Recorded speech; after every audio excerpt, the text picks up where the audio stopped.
Okay, yesterday was an incredible day getting to know these cars better, getting to know what they're really capable of, and that just completely blew me away, making this trip quite incredible. But what is going to complete this trip is what's going to happen today. I'm going to be making friends with this gigantic leaping cat.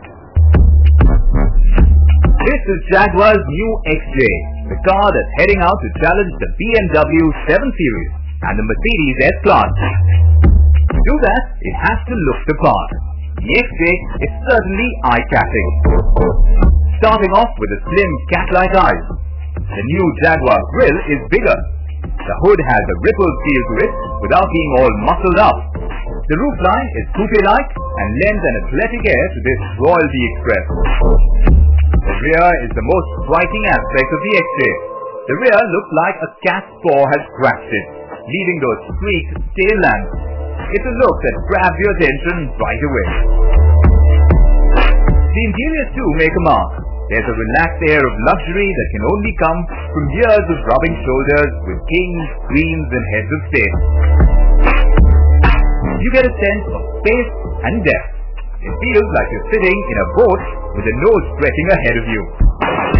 Karthik picked the Jaguar XJ Super Sport for his first taste of the XJ. Armed with an all-aluminium chassis, the big XJ manages to keep its weight down to 1.8 tons in standard variant. The supercharged 5-liter V8 adds another 100 kilos to the weight. With so much power on tap, rear-wheel drive and a super stiff chassis, the XJ couldn't help but impress. It's a luxury car, which would mean you're normally going to be in the back seat, but here, where you have to be in the Super Sport version is at the front, behind the steering wheel, because it's just so awesome to drive. The engine is electric. The car actually feels like a proper sports car with a lounge attached at the back. The 6-speed ZF gearbox was sharp and quick, adding to the driving experience. Jaguar claims a 0 to 100 km/h time of 4.7 seconds. And its lightness around corners is purely feline.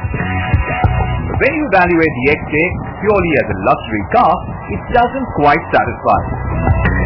The ride though doesn't feel quite as plush as the S-Class, and there is a bit of tire noise.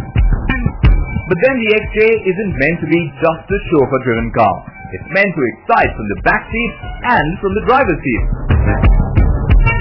Now just like yesterday, we're shifting action from being on public roads to being on closed-off sections.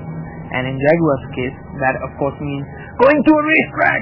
Actually, a test track. This is Jaguar's test track, and we've got some incredibly fast Jaguars here. So let's see how this goes. They had the Jaguar's private test track, a high-security facility to run loose in. First car on hand was the XK-R, a monster of a sedan. It can play the role of a tame 4-door family sedan without any hassles, while the 508 GSP supercharged V8 can blow many a sports car into the reach. This V8 motor is tractable and rev-happy, an incredible combination. We took it down the track flat out, but the XK-R never ever lost its cool. It remained composed and thrilled with its agility. It almost gives you a reason to have a family. After that, Karthik got into a very special 42-seater.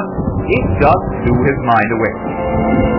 This is Jaguar's iconic XJ120, a beautiful car with a lot of history behind it, and just being in this car today here and getting to Samsung Stadium is an incredible experience.